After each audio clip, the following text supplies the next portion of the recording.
Les combats continuent encore et toujours en Syrie, sur le terrain mais aussi dans le ciel. 19 soldats syriens ont été tués dimanche par des tirs de drones turcs dans la province d'Idleb, le nord-ouest de la Syrie où Ankara a lancé une offensive contre les forces du président Bachar al-Assad. Selon l'Observatoire syrien des droits de l'homme, les attaques turques visaient un convoi militaire et une base de l'armée syrienne. Après des semaines d'escalade de la violence, la Turquie a lancé l'opération Bouclier du printemps contre le régime syrien. Une opération déclenchée après la mort jeudi de 33 militaires turcs dans des frappes aériennes attribuées à Damas et dans lesquelles Ankara a essuyé ses plus lourdes pertes depuis le début de son intervention en Syrie en 2016. La Turquie soutient les rebelles tandis que le régime syrien bénéficie du soutien de l'aviation russe.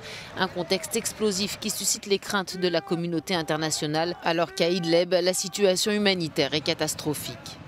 Dans cette région frontalière de la Turquie, près d'1 million de personnes ont déjà été déplacées. La Turquie assure qu'elle ne pourra pas faire face à une nouvelle vague de réfugiés. En quête d'appui occidental, Ankara a donc ouvert sa frontière avec les pays européens pour laisser passer les migrants se trouvant déjà sur son territoire. Dans ce contexte, une réunion extraordinaire des ministres des Affaires étrangères des pays de l'Union européenne doit avoir lieu cette semaine pour évaluer la situation.